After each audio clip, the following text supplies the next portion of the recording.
Madame, monsieur, bonjour et bienvenue à cette autre matinale de l'information sur Canal 2 Info, votre chaîne internationale d'information en compte l'actualité ce jour. C'est bien évidemment cette présidentielle en Tanzanie où jusqu'à ce jour, on n'arrive pas à savoir qui des deux principaux favoris est élu président ou alors s'il y aura un second tour de cette présidentielle au niveau de Zanzibar, ça cloche.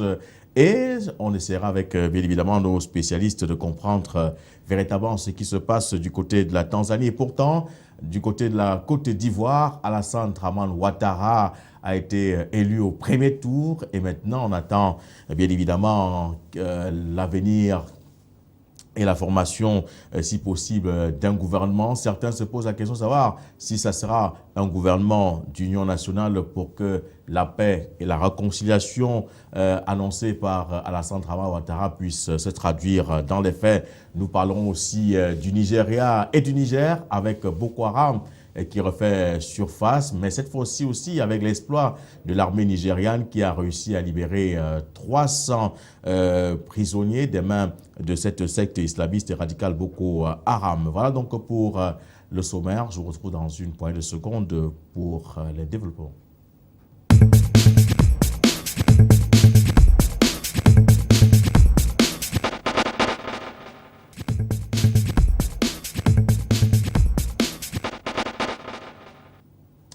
Retour donc sur le plateau de la matinale de l'information, si vous prenez sévère l'antenne. Élie Smith, bonjour. Bonjour, Roger. Alors, ça fait plaisir de vous avoir tous les jours sur ce plateau pour commenter l'actualité. Je voudrais qu'on commence par le Nigeria, où l'armée nigériane a quand même réussi à libérer 300 otages des mains de Boko Haram, en tuant bien évidemment plusieurs assaillants. C'est quand même un exploit au moment où Boko Haram fait... frappe dans la partie nord-est du Nigeria. Exactement, c'est un exploit. Et puis, ça démontre, quel qu'en soit ce qu'on peut dire, dans une guerre de positionnement frontal entre Boko Haram et les armées régulières, elle n'a pas de chance. L'armée nigériane vient de montrer une fois de plus aussi, et qu'on voit aussi une certaine revitalisation de cette armée depuis que Buhari est venu au pouvoir. Et vous avez aussi vu que le style de Buhari est différent de celle de Goodluck Jonathan, qui voulait souvent couper la partie nord-est du Nigeria. Il a demandé la réouverture du corridor qui mène jusqu'au Tchad et au Cameroun pour qu'il y ait circulation et que les gens doivent s'habituer avec ce criminel ou ce groupe terroriste de Boko Haram. Donc, libérer les 300 filles, ça donne déjà beaucoup d'espoir que bientôt, ceux-là qui avaient déjà disparu depuis pourront aussi être libérés. Donc, c'est la coopération aussi entre le Cameroun et le Nigeria qui montre que quand les deux armées, les deux pays se font confiance, partagent les informations, tout va bien. Pour une autre information, il faut savoir que pour libérer même la ville de Kirawa qui avait été prise par Boko Haram l'autre jour, l'armée camerounaise a fait un contournement dans le territoire nigérian pour prendre les rebelles ou ces dissidents de Boko Haram en tenaille. Et je suis très content de voir que la guerre contre Boko Haram, ça serait longue, mais les armées des pays du Nigeria, du Cameroun, du Tchad seront victorieux à la fin. Patrick Christian, bonjour. Bonjour Louis Roger, bonjour à Elie Smith et bonjour à nos téléspectateurs. Muhammadu Buhari annonçait au lendemain de son investiture comme président de la République fédérale du Nigeria que son principal cheval de bataille serait la lutte contre Boko Haram.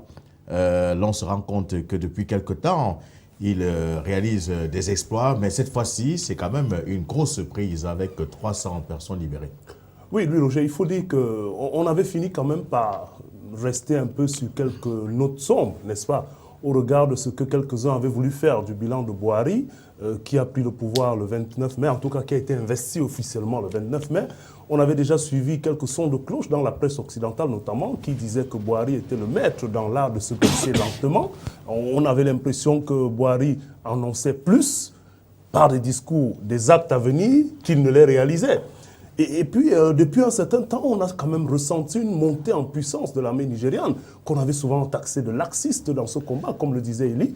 Et aujourd'hui, on se rend bien compte que les efforts de part et d'autre de la frontière, en tout cas de cette zone de la forêt de Sambisa, sont en train de porter des fruits. Pendant que l'armée monte en puissance, pilonne les positions de Boko Haram du côté du Nigeria, on a les taux qui se resserre avec l'armée camerounaise qui, sur le flanc de la longue frontière, quand même, est très active. Jusqu'ici, le territoire camerounais n'a pas été d'un seul centime été inquiété, en tout cas occupé par Boko Haram. On a le Niger aussi, vous savez, la région du sud du Niger, qui elle aussi fait les frais, n'est-ce pas, de ces incursions de Boko Haram, est d'ailleurs en état d'urgence. L'armée là-bas a des pleins pouvoirs pour le contrôle policier, ainsi de suite. Et le Tchad, le Tchad qui avait d'ailleurs c'était le premier pays de cette force multinationale d'intervention à traverser la frontière, du fait que les conventions entre le Tchad et le Nigeria le permettaient finalement au pays d'Idriss Déby de pouvoir poursuivre, d'aller finalement attaquer Boko Haram dans ses fiefs. Et on voit donc que cette dynamique est en train de porter du fruit. Mais jusque-là, il faut quand même reconnaître que depuis l'investiture de Boari, ça fait quand même un peu plus de 1400 morts, n'est-ce pas, qu'on décompte par rapport à l'activité de Boko Haram. Les incursions sont de plus en plus récurrentes ces dernières semaines au regard de la montée en puissance des armées. Et puis à côté, il y a que, on a, vous savez, derrière cet aspect psychologique des attaques et des incursions de Boko Haram, une tentative d'effrayer les populations. L'autre point aussi qu'il va falloir quand même contrôler, c'est qu'il faut rapidement que les interventions de ces forces se rejoignent, parce que les taux doivent se resserrer au plus vite, parce qu'on a comme l'impression que dans des actes suicidaires, finalement, Boko Haram sème encore la terreur, puis et n'arrive pas finalement à se faire cloîtrer par ses armées. Il y a un petit détail. Du côté du Niger, il y a presque tout le front frontalier qui est encore maîtrisé par les éléments de Boko Haram. Et on se demande bien comment est-ce que les stratèges de ces différentes armées entendent résoudre cette question. Parce que si vous mettez les taux du côté du Nigeria et puis vous n'arrivez pas à faire une jonction qui va finalement permettre de cerner et d'étouffer l'ennemi, vous lui donnez de temps en temps un espace vital pour se reconfigurer et planifier d'autres attaques. Donc c'est déjà bien ça. Les 300 filles ont été libérées. Il y a quelques 2 mois, c'était 200.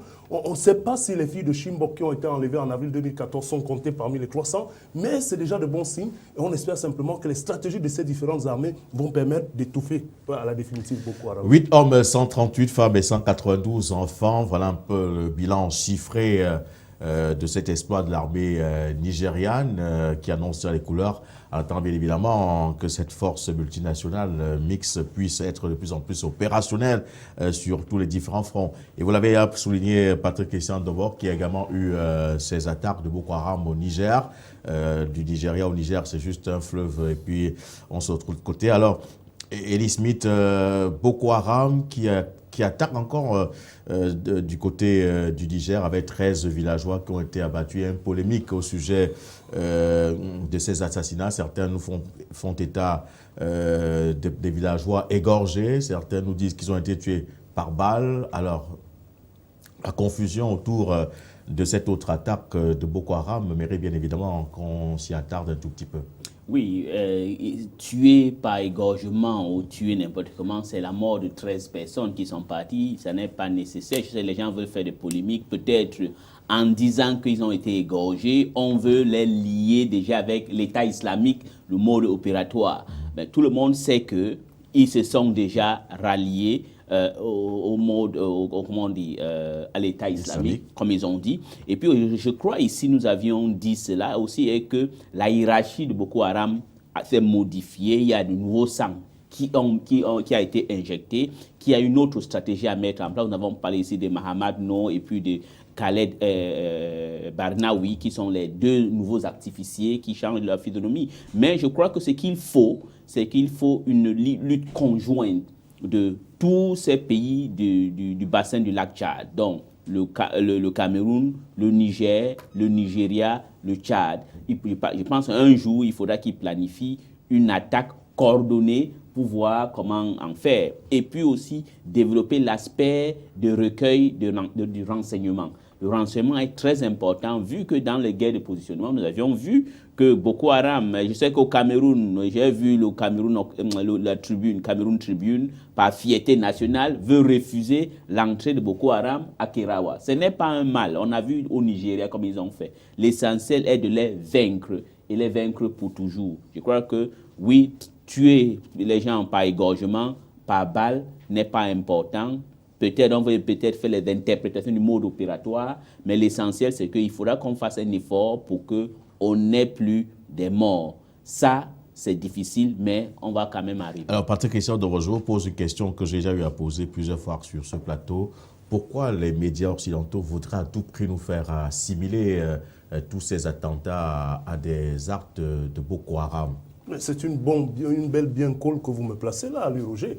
Ce qu'on sait, c'est que les stratégies dans, finalement, les chancelleries occidentales vont toujours dans le sens des intérêts de ces chancelleries. On a souvent évoqué les guerres du côté de la Syrie, le Moyen-Orient, et ainsi de suite, où on a souvent envisagé, et parfois même vérifié les années après, l'implication d'un certain nombre d'acteurs bien connus du monde occidental. Et alors, le ralliement, d'abord supposé, de plus en plus confiné de Boko Haram à l'État islamique, participe aussi de cette dynamique-là.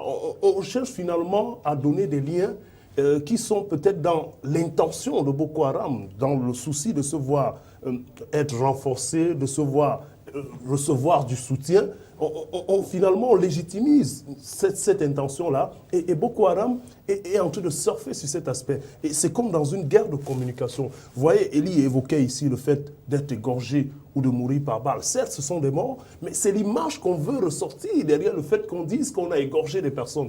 Et en cela, soit on rapproche, soit Boko Haram voudrait se rapprocher de la tactique et de la violence de l'État islamique et justifier finalement à l'État islamique qu'il mérite d'avoir du soutien parce qu'il est véritablement sa représentation sur le plan de la violence et sur le plan de l'impact, n'est-ce pas, dans la zone ouest-africaine. Donc, finalement, on a un jeu, finalement, quelque peu confus de la part de ces médias occidentaux qui insistent sur cet aspect. On se pose bien la question, je me la pose comme vous me la posez, lui, Roger. Et je ne sais pas si je suis à même de répondre à cette question, mais on constate que dans la communication d'un certain nombre de médias occidentaux, on insiste sur cette alliance, sur ce ralliement, et ça fait quand même naître des inquiétudes quant à une stratégie peut-être globale qui viendrait de ce côté-là, qui voudrait à tout prix étendre l'État islamique en Afrique, et justifier un certain nombre de procès d'intention qui avaient été faits à ces puissances bien avant au sujet de leur implication et de leur soutien à Boko Haram. Alors, Elie Smith, vous avez eu quand même à travailler dans ces médias occidentaux, vous avez occupé des postes de responsabilité, mais la précision avec laquelle ces informations nous sont délivrées nous amène à nous interroger. Est-ce que ces journalistes-là ne font pas partie de Boko Haram? Non, ils ne font pas partie de Boko Haram. Ce qu'ils font est qu'ils ont des gens qui sont bien informés. Parce que pour être bien, je vous donne un exemple. Il y a un journal qu'on vend seulement en ligne qu'on appelle Lettres du continent. Vous savez, la Lettre du continent a souvent toutes les informations, même des chefs d'État, même quand il est dans sa chambre ou quelque chose. Pourquoi? C'est parce qu'ils ont des gens qui travaillent avec eux, qui les informent. Je pense que nous aussi, c'est maintenant un appel aux Africains, aux médias africains et aux patrons des presses africains d'avoir un esprit de prise de risque, d'être capable d'envoyer les Africains sur le terrain de l'action. Parce que voilà le seul continent est l'Afrique que tout le monde veut l'informer. Israël a créé I24 pour l'Afrique. La Turquie veut déjà créer un média pour l'Afrique. La Chine a créé un média, CCTV Africa pour l'Afrique. Ils sont même venus cerise sur le gâteau, c'est que même CNN et la BBC n'ont pas fait, ils ont ouvert un grand bureau à Nairobi, au Kenya. La BBC a suivi avec quelque chose qu'ils ont fait à Dakar. Oui. RFI n'a pas encore fait. Il y a la Voice of America, les Américains. Donc, tout le monde veut informer. Il y a Africa News. Mais Africa News appartient aux Européens, maintenant, un actionnariat africain par l'Égyptien Naguib Souariz. Mais il faudra qu'on ait une télévision africaine qui défend l'Afrique, par exemple, comme Canal 2 Info. Africa 24 ne fait pas le travail qu'il faut. On doit être honnête, on ne crache, on est les collègues, mais nous voulons un média que, sur le cas de Boko Haram, on envoie aussi les gens sur le terrain pour faire des reportages. Là, on pourra savoir et avoir une autre version de l'information à ce que France 24... Ils ne sont pas dépendants. On est dépendant de France 24. Donc, c'est à nous maintenant de nous défendre. Voilà, c'est à nous de nous défendre. Et c'est également ce qui se passe du côté du Burundi, où le président de l'Assemblée nationale et le président du parti au pouvoir voudraient véritablement défendre la souveraineté du Burundi. Il y a eu cette sortie du président de l'Assemblée nationale, président de la formation, la principale formation politique qui est au pouvoir, qui dénonce bien évidemment ce communiqué ou alors ces sanctions qui sont annoncées par l'Union européenne. Alors Patrick Christian Doro, une autre sortie qui vient repréciser les choses et reconforter la position de Pierre Nkurunziza. Je vois bien Elie Smith qui ne sera certainement pas d'accord avec cette montée en puissance communicationnelle, n'est-ce pas, du parti au pouvoir, le CNDD-FDD, du côté du Burundi. Après le président de l'Assemblée nationale, il y a eu le ministre des Affaires étrangères qui, lui aussi, est monté au créneau pour rappeler quand même que, même si le Burundi reste sur la lignée des accords de Cotonou, notamment dans son article 96, qui stipule un certain nombre de critères démocratiques et de respect des droits de l'homme qui devraient être respectés par les partenaires africains de l'Union européenne, il y a que c'est un partenariat. En tout cas, voilà les thèmes qui sont utilisés par les pontes, n'est-ce pas, du régime du côté du Burundi. On a dans ces griefs-là quelques points quand même positifs, c'est-à-dire qu'au-delà du chaos qui règne au Burundi, au-delà de la responsabilité des acteurs politiques et notamment du parti au pouvoir quant à ce chaos qui est quand même issu, n'est-ce pas, de ce troisième mandat controversé de Pierre Nkurunziza, il y a quand même un rappel sur la nécessité de prendre en considération les États africains dans leur entité et peut-être même dans leur souveraineté revient quand même en fond. On peut voir dans l'attitude du pouvoir burundais une tentative de se masquer derrière ce panafricanisme et cette volonté de souveraineté, mais en fond, il y a un problème. Parce que quand on regarde un peu la configuration des interventions, notamment de l'Union européenne, il y a une petite étincelle qu'on n'a pas souvent envie de mettre au devant, celle de la Belgique. C'est le pays colonisateur d'hier. Et là, il y a un certain nombre de relents coloniaux qui ressortent. Et ça vient étouffer le noble combat qui est celui de la liberté d'expression dans le Burundi, qui est celui finalement de la souveraineté, qui est celui, le noble combat qui est celui de la démocratisation du Burundi. Parce que c'est de ça qu'il s'agit. Une gouvernance et un respect des règles, oui. Mais dans le comportement, l'attitude et les déclarations, notamment motivées par la Belgique et suivies ici par l'Union européenne, on a envie de dire un mépris de la part du colon d'hier. Et ça peut ramener une espèce finalement de nationalisme qui n'aurait pas sa place en temps normal dans le jeu politique aujourd'hui au Burundi. Alors, Elie Smith, on parle là d'un néocolonialisme étouffant et écrasant. Ça sont les propres expressions du président Pascal Nyambenda qui le disait. Alors, c'est quand même assez significatif parce qu'on parle d'un néocolonialisme étouffant et écrasant. Non, je pense que c'est un monsieur intelligent. Il est opportuniste, il veut maintenant parler, parce que quand Christian parle de la Belgique, donc ça veut dire que comme la Belgique a colonisé le Burundi ou le Rwanda, ne doit plus parler. Si le président, son nom, Pierre Nkurunziza, si le Burundi a le problème qu'elle a aujourd'hui, toute la responsabilité, c'est Pierre Nkurunziza, parce qu'il n'a pas voulu respecter les accords de Arusha. 2. Ils se découvrent toujours nationalistes seulement quand ils ont des problèmes. Quand c'est pour que la Belgique les aide à prendre le pouvoir, ou même au Congo, quand c'est la France qui aide Denis Sassou Nguesso à chasser le président démocratiquement élu, Lissouba, du pouvoir, il n'y a pas de problème. Mais quand c'est la même Belgique ou la même France qui vous demande de respecter la Constitution, vous devenez subitement des nationalistes. Non, ça n'a même pas droit au chapitre. Le président, la Belgique a droit de demander au gouvernement burundais de respecter les accords de Arusha et je soutiens à 100% les sanctions qui viennent. C'est ce qu'il faut faire. D'ailleurs, même l'Union européenne prépare même des autres sanctions à d'autres pays. Mais Elie Smith, il y a quand même cette souveraineté d'une nation. La communauté internationale, c'est qui? La communauté internationale, c'est vous, c'est moi, c'est tout le monde. Alors, écoutez, pour le problème de souveraineté, mon frère, la souveraineté ne doit plus venir pour soutenir des gouvernements qui tuent leur peuple, qui affament les peuples. Voilà un régime qui ne respecte pas les droits de l'homme. Ils ont déjà brûlé toutes les télévisions et les radios indépendants du Burundi. Ils ont arrêté Esdras Dikoumana. Le correspondant de RFI. Dikoumana, qui est le correspondant de RFI. Donc ce n'est pas un régime respectable, Louis Roger. Et les Africains doivent être respectables. Mais respectable, on sait également que la communauté internationale, de temps en temps, manipule des gens en fonction de leurs intérêts. On sait que le sous-sol africain devient d'abord très très intéressant parce qu'il est le gouvernement et les pouvoirs du côté de Bujumbura ne voudraient pas discuter avec ceux qu'ils appellent des putschistes. parce que ces opposants-là, pour eux, sont considérés comme des poutistes. Et la communauté internationale voudrait donc le pouvoir qui est en place puisse discuter avec ces poutistes, et c'est que les autorités ne semblent pas percevoir ça d'un très bon œil. Alors, 3 petits éléments, avant peut-être de rentrer dans le développement. D'abord, on peut reconnaître, même si cette communauté internationale doit être prise avec beaucoup de pincettes, le droit aux pays amis étrangers. On ne peut pas vivre dans ce monde en autarcie. Le droit de s'intéresser quand même à un certain nombre de règles, de respect du droit de l'homme. Ça, on peut dire que c'est légitime. L'humanité est universelle. Mais ce qui fait problème, c'est la forme et le mépris dans les échanges. Vous vous imaginez bien, dès qu'on a relevé ce premier point sur la forme et le mépris, qu'il y a un autre élément, celui du respect des droits de l'homme et des frustrations que ces pays occidentaux sont souvent les premiers à commettre dans un certain nombre de champs. Et pas les droits de l'homme, il y a ces migrants qui... Je reviens vers vous, Elie. Oui. Les accords de Rome, finalement, sur la Cour internationale de justice. Exactement. Pourquoi les autres ne le valident pas?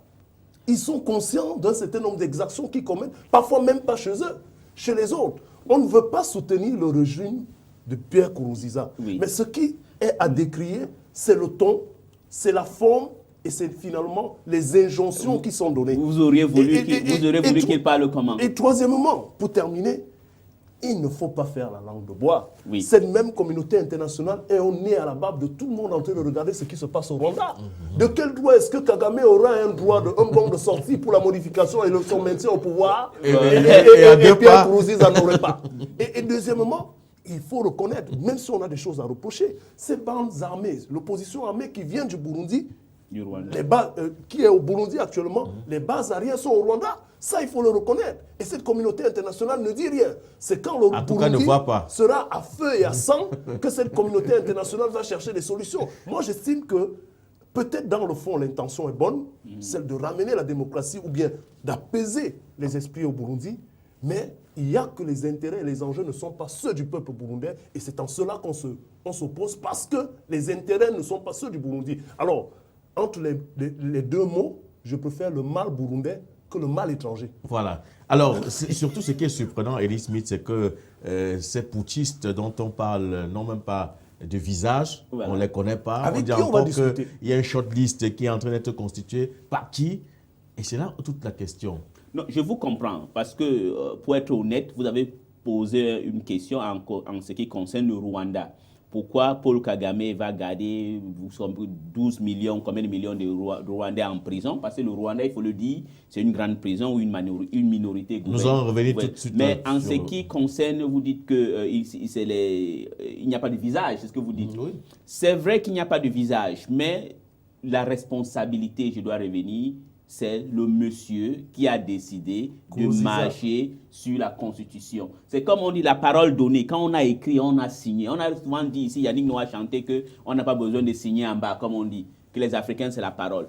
Et le pire pour Pierre Nkurunziza, c'est que c'est un homme de Dieu, un pasteur. L'homme de Dieu doit être exemplaire.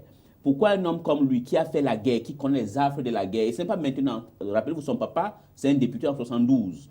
Il a même, je crois, il a été tué par la guerre. Donc, c'est quelqu'un qui connaît ce qui cause la guerre. Les Africains doivent savoir que quand vous avez signé quelque part, c'est la même chose qui a tué Gbagbo. Si vous avez signé un accord, respectez-le. Donc, le oui, c'est oui, et non, c'est non. Quand ça ne va pas dire que je ne veux pas, tu ne vas pas dire que tu veux quelque chose, et demain, tu changes. Donc, je crois qu'il n'y a pas de problème de relance néocolonialiste, c'est que c'est nous-mêmes. On dit, il y a un proverbe africain qui dit, s'il n'y a pas de pont, la fourmi ne peut pas traverser d'une rive à l'autre. S'il n'avait pas violé la constitution de son pays, la Belgique et l'Union européenne ne devaient pas venir aujourd'hui chez eux. Voilà quelqu'un qui viole la constitution de son pays en disant qu'il est allé consulter tout le peuple, tous les Rwandais, et que seuls 10 Rwandais se sont prononcés contre la modification de la Constitution. C'est bien évidemment Paul Kagame, avec ses députés qui qui sont en train de travailler, même à l'heure actuelle, sur cette réforme constitutionnelle. Alors c'est quand même amusant de voir que c'est devenu le sport favori des chefs d'État, s'asseoir, marcher sur la Constitution, la modifier comme on veut, et pourtant on dit que c'est une loi fondamentale. Voilà, vous comprenez, loi fondamentale. En ce qui concerne le Rwanda, c'est aussi quand même catastrophique parce que Paul Kagame, on peut tout dire, il a changé l'économie rwandaise, il a changé le Rwanda en termes économiques, mais le problème de Paul Kagame, c'est que c'est une dictature violente. Parce que le gouvernement rwandais n'est pas seulement capable de tuer et d'opprimer les Rwandais chez eux, ils sont capables de exporter la tuerie à l'extérieur. Même ici au Cameroun, ils ont tué un Rwandais ici, je crois en 90 ou en 2000. Ils sont allés même en Afrique du Sud pour tuer là-bas. Ils tuent partout. Donc je pense que là où je suis d'accord avec Christian, c'est que la communauté internationale souvent choisit les bagarres à mener. Quand tu n'es pas correct, comme on disait, je me rappelle quand on était à Paris, à un moment, on nous disait, pourquoi vous soutenez Ouattara? On m'avait dit, Ouattara a la tête sur les épaules. Donc il réfléchit comme nous. Donc il y a ce problème-là. Donc sachez aussi que la perfection n'est pas de ce monde, c'est au ciel. Et cette communauté internationale, c'est les hommes comme vous et moi, donc ils commettent des erreurs. Le Rwanda, c'est une catastrophe. C'est inadmissible que ce soit seulement 10 personnes qui sont contre Paul Kagame, parce que c'est une dictature pure et simple. Et Paul Kagame, je crois qu'il fait l'erreur de vouloir changer la Constitution. Il fallait qu'il parte avec des honneurs, comme celui qui a changé le Rwanda, comme celui qui a arrêté le génocide. Maintenant, rester, il va se humilier. Et lui aussi, il invoque, comme le président de l'Assemblée nationale burundais, qu'il est africain et qu'il est indépendant. Donc, ce qui m'étonne, c'est que tous ces gens-là deviennent souverainistes et nationalistes, sauf quand ils veulent changer la constitution de leur pays. Alors, Sachimite, on veut un autre mandat pour Paul Kagame, puisqu'il avait déjà fait ses 2 mandats. Les 2 mandats étaient arrivés presque à échéance. Ou alors, est-ce qu'il passera d'un mandat de 5 ans à 7 ans ou à 10 ans? Alors, à 10 ans. Alors, je vous voyez bien que cette brèche-là nous reconforte un peu dans ce qu'on disait tout à l'heure du Burundi. On ne reviendra pas dessus. Mais c'est quand même assez remarquable. Vous voyez, Kagame, en tout cas, aujourd'hui, ce sera forcément adopté. Depuis hier, les députés planchent sur cette pétition, où tous les Rwandais ont été consultés, d'après le dire du parti au pouvoir, et rien que 10 des millions de Rwandais ont pensé qu'il ne fallait pas le faire. Et donc, tous les députés aujourd'hui vont pratiquement voter pour cette constitution. Alors, voilà quelques ingrédients. De la constitution de 2003 au Rwanda, à celle qui sera forcément adoptée en 2015, l'article 101, qui était celui le plus regardé, ne sera pratiquement pas modifié. La seule différence ici, c'est que dans cette proposition de texte, on propose de passer de 7 ans d'un mandat à un mandat de 5 ans. Jusque-là, Paul Kagame est hors course. Mais sauf qu'il y a une dérogation spéciale dans cette constitution fondamentale. Je suppose qu'après le départ, même si c'est dans 30 ans de Kagame, il faudra bien revoir ça parce que finalement, cette disposition n'aura plus sa place dans cette constitution fondamentale. Alors, qu'est-ce que cette disposition dit, notamment dans le chapitre 10, dans son article 167? Le président actuel, Paul Kagame, même si la constitution revoit le mandat de 7 ans à 5 ans, peut encore, au nom des efforts fournis, il y disait économie et ainsi de suite, postuler pour un mandat de 7 ans. Jusque-là, c'est acceptable. Mais sauf qu'après ce mandat de 7 ans, il peut maintenant revenir postuler pour 2 mandats de 5 ans, comme le prévoit la Constitution. Donc si on rassemble les deux, ça fait environ 17 ans encore de pouvoir possible pour Kagame, en espérant qu'il ne changera pas après. Et s'il s'en va même après les 17 ans, forcément le Rwanda devra modifier cette constitution parce que cet article, en tout cas cette disposition, n'aura plus sa place dans cette constitution. Vous voyez, j'aurais encore préféré une modification de constitution au Cameroun dans une subtilité avec d'autres éléments. Comme c'est souvent le cas. C'est passé, vraiment, il y avait quand même de la finesse politique dans ce qui s'est passé. Un peu comme du sirop, c'était les gens... Il y avait quand même de la finesse politique dans ce qui s'est passé au Cameroun et même les Occidentaux n'y ont rien compris. C'est de l'art politique, ça. Oui. Mais ici, tout le monde le voit. On ne dit rien. Et à côté, on va chercher les pouces sur la tête de notre ami Kourouziza. Ça, je ne suis pas d'accord. Voilà, alors on va aller au pas de course parce que là, on a encore l'île Piétou qui sera là dans quelques instants pour parler avec nous de la politique nationale. Alors tout de suite, on va aller du côté de la Tanzanie où ça ne va pas du tout. On n'a pas encore les résultats des élections de dimanche. Et il y a un point d'achoppement pour ces résultats, c'est ces élections du côté de Zanzibar, Ellie Smith. Oui, c'est au côté de Zanzibar, nous l'avions dit depuis. Et puis c'est la première fois depuis 50 ans que le Chamacha Mapinduzi a des problèmes face à la CUF, la Civic United Front, qui est un parti de l'opposition. Mais cette fois-ci, ils ont pris le poil de la bête parce qu'ils ont un bon candidat, M. Lowassa, qui les a encore redonnés. Edouard Lowassa. Et puis dans l'île de Zanzibar, vous devez savoir qu'il y a une certaine contestation, parce que sachez que c'était une république qui a unifié, un peu comme le genre du Cameroun occidental, Cameroun oriental, Tanganyika et Zanzibar, qui ont fait la naissance de Tanzania en 1964. Donc depuis, c'est la première fois que le parti a des difficultés. Le problème est qu'à l'Assemblée territoriale de Zanzibar, le CUF a eu la majorité, presque la majorité des sièges à l'Assemblée nationale. Et puis, coup de théâtre, le jour où on devait donner les résultats, vous voyez M. Lowassa là en campagne, mais on a décidé d'annuler les résultats, donc on ne sait pas ce qui se passe. Ils sont maintenant en négociation. C'est quand même un petit hic sur tout ce qui s'est bien passé. Nous avions félicité l'alternance au pouvoir en Tanzanie, malgré que cette alternance se fait toujours dans le même parti. Si c'était honnête et transparent, je crois que ça aurait été la première fois que la Chamacha devait perdre le pouvoir, mais tout a été annulé. Nous allons voir ce qui va se passer après. Alors, c'était déjà quand même prévisible, hein, Patrick Ishiando, on avait annoncé ici... Nous étions un peu inquiets parce que... que les élections étaient serrées et périlleuses pour le parti au pouvoir. Voilà, même si on pouvait envisager une victoire du Chamacha Mapinduzi, on était presque certain que c'est un changement du paysage politique du côté de la Tanzanie qui allait s'opérer. Parce qu'on n'a jamais vu le parti au pouvoir, depuis 1964, comme le disait à l'instant Elie, être aussi bousculé, repoussé dans ses derniers retranchements. Et qui plus, par un fils de la maison. Edouard Lowassa a quand même été pendant 5 ans Premier ministre. Et vous avez vu le challenge. Je vous disais ici qu'un des véritables enjeux sera la capacité de la Tanzanie à garder Zanzibar dans le lien de l'Union. Et vous voyez, ça se dessine. Il y a des contestations du côté de la presqu'île là-bas, de l'archipel, où on a eu un candidat. C'est un archipel semi-autonome. Il y a un président là-bas. Exactement. On a eu le candidat de l'opposition qui se déclarait vainqueur avant même l'élection. Et maintenant, la commission électorale, n'est-ce pas, locale, de ce côté-là, a décidé d'annuler le processus. Elle demande, en tout cas du côté de Zanzibar, on demande à la commission électorale nationale d'annuler l'ensemble du processus. Ça fait des dissensions et de ce côté-là, il y a blocage. On annule l'élection du côté du Zanzibar et ça fait renaître l'instinct nationaliste dans l'archipel et c'est ce qui est à craindre de ce côté. Voilà, on attend toujours de savoir qui de John Magufuli, 55 ans, et d'Edouard Lowassa sera donc le prochain président de la Tanzanie. On attend bien évidemment, et comme disait la chanson, on attend. Dans quelques instants, on reçoit l'île Pidjou, mais en sortant, on part à la Côte d'Ivoire, où Alassane Dramane Ouattara est assuré. Mais ce qui reste, c'est certainement la formation d'un gouvernement. Ça sera-t-il un gouvernement d'union nationale pour concrétiser cette paix et cette réconciliation, Patrick Ishiando? Écoutez, 84, c'est un score à la soviétique. Et Ouattara fait bien de penser qu'il n'aura pas un gouvernement d'union nationale. Ça, il a dit, c'est clair et net.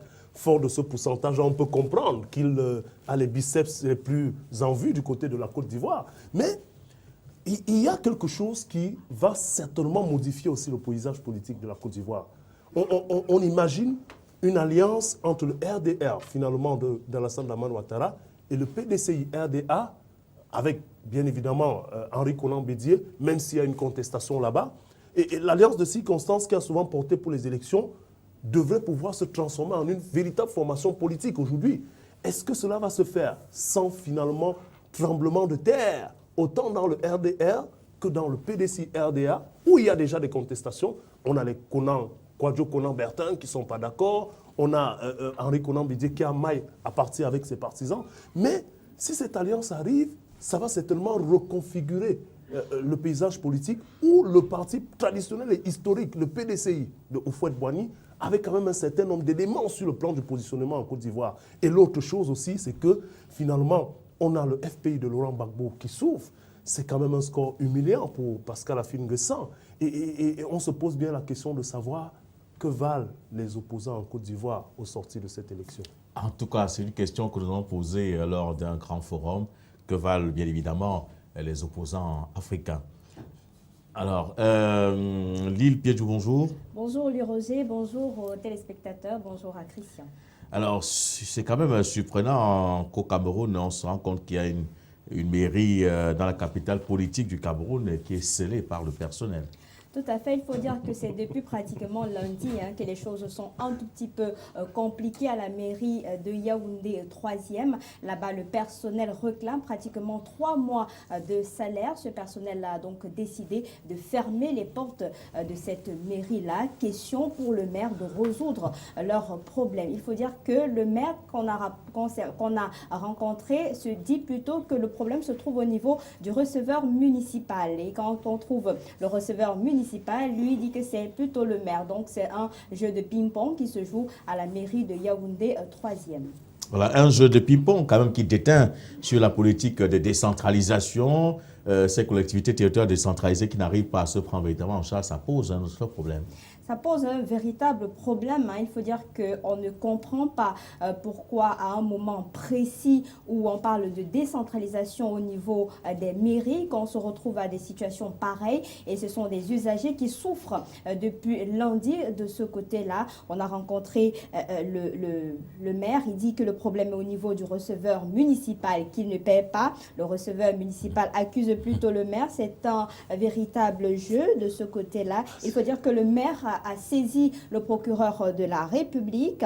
Il a porté plainte au tribunal de grande instance. Il a saisi le ministre de l'administration territoriale et de la décentralisation. Il a également saisi le ministre des Finances pour pouvoir gérer ce petit problème, entre guillemets, parce qu'on ne comprend pas qu'aujourd'hui, dans une mairie pareille, que des individus censés être des personnes intellectuelles ne réussissent pas à s'entendre pour payer les salaires de leur personnel. Voilà, il y a toujours ce conflit, entre les receveurs municipaux et les maires, et même certains secrétaires généraux des communes qu'il faudrait véritablement voir, parce que tous sont parfois nommés par le même décret.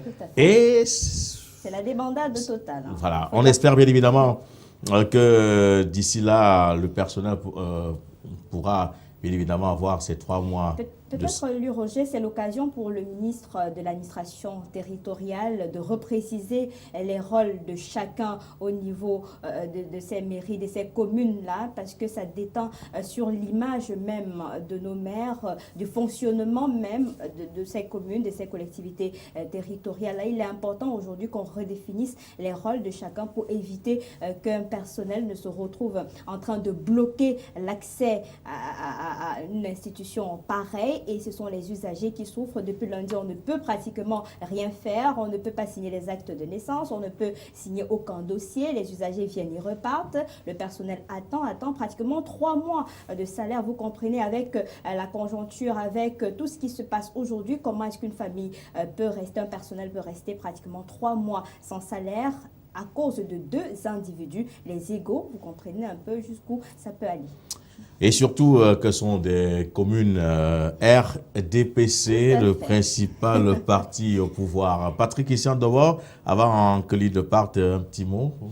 Ben écoutez, vous avez relevé toute la problématique de cette question.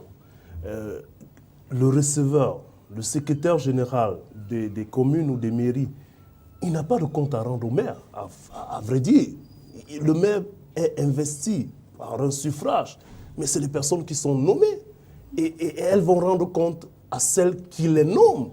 Et donc, dans ce sillage-là, si votre tête et si les tractations ne sont pas à l'avantage des uns et des autres, on peut entraîner de manière administrative et même de manière assez formelle un blocage qui va coûter l'image du maire ou bien des autres élus, ou peut-être que le maire a des intentions qui ne sont pas dans l'orthodoxie de la gestion. Et que ou alors peut-être le receveur n'a pas eu sa part de gâteau. Oui, et le receveur peut-être voudrait préserver sa tête. Il y a une espèce d'embrigo. Et dans l'optique de cette décentralisation, justement, voilà des éléments qu'il va falloir résoudre. Sinon, cette décentralisation va virer au chaos et coûter plus cher à l'État. Et lui, Roger, ce type de problème arrive au moment où les maires se sont réunis dans cette affaire de communes et villes unies du Cameroun, à un moment précis où on parle de collégialité, on parle d'entente entre les maires pour pouvoir mieux mettre sur pied cette décentralisation. Donc ça devient un tout petit peu difficile. Il est intéressant pour le moment de taire les égos et de penser à l'amélioration des conditions de vie des populations. Chacun devrait faire véritablement son travail. Je vous remercie, messieurs et dames, d'être passés. C'est ici que nous mettons un terme à ce programme. Ne zappez pas, nos programmes se poursuivent.